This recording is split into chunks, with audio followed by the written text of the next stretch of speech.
Five places nature didn't intend for us to inhabit. Number 5. Cook, Australia. Cook was built in 1917 as a railway station for trains to refuel on the longest stretch of straight railway in the world, 478 kilometers, in the heart of the country's desert outback, about 826 kilometers from the nearest town of Port Augusta.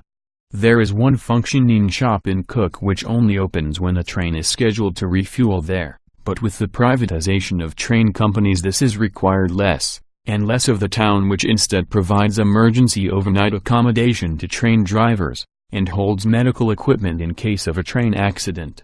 Cook is a hot and arid place, and previous attempts at growing trees and vegetables have all been failures, meaning all food supplies must come by train.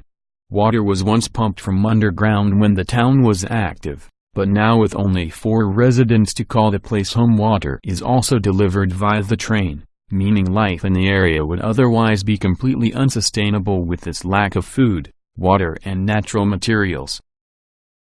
Number 4. Rinconada, Peru. Rinconada is generally known as the highest city in the world, located in South America's beautiful Andes Mountains. This shanty mining town is built upon a glacier 5,100 meters above sea level. Those wishing to journey to Rinconada must endure perilously narrow roads, freezing conditions and unavoidable altitude sickness. It is said that most people do not live in Rinconada for very long because of its incredible remoteness, but that the lure of gold continues to attract the impoverished from all corners of South America, keeping the little town alive and functioning. Number 3. Antarctica. Antarctica is no doubt one of the harshest places that a person, or penguin, could call home. 98% of the continent consists of ice and is in complete darkness for 6 months of the year. There is no natural food supply for humans, no naturally found materials like trees or stone for building, and below freezing temperatures that can kill. Not surprisingly, there are no native peoples of the Antarctic. However, from the 1800s, many scientists and researchers have spent months living on the frozen continent for the sake of research. They have built bases from imported materials and receive supplies from cargo ships. Today there are over 65 research stations in the Antarctic, with many being manned all year round by various personnel. The population of Antarctica ranges from 4,000 in summer and 1,000 in winter, with 40,000 summer tourists. Number 2. Pompeii, Italy. Pompeii is one of the most famous archaeological sites in the world, if not the most famous. After the nearby volcano Vesuvius erupted in AD 79, the city of Pompeii, along with its neighboring town, Herculaneum, was completely coated in lava which killed everyone present. The lava preserved people and buildings, giving historians and archaeologists unprecedented insight into everyday Roman life. It also showed that the town had been victim to earthquake and volcanic activity many times previously.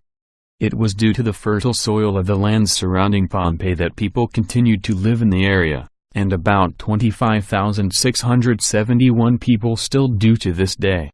Pompeii is a town clearly not meant for people to live in, especially considering that since the ancient eruption there have been 2 more fatal volcanic explosions, one in 1906 which saw 100 people killed, and another in 1944 which saw 3 small towns wiped out. Future catastrophes are expected. Number 1. Verkhoyansk, Russia. Verkhoyansk is considered the coldest city in the world by local residents, of whom there are about 1,500. Considering that -4 to 10 degrees Celsius is a typical winter day for these people, it's not hard to imagine why they would claim this title. The fact that this area was once used by Tsars and later Soviets as a place of exile gives a good indication as to the quality of life expected there. Its main water supply, the Yana River, is frozen solid most months of the year, and there is an average of 5 hours sunlight a day between September to March. Little local industry besides reindeer farming exists, and the city relies on its airport and river port for supplies necessary to survive the otherwise impossible conditions.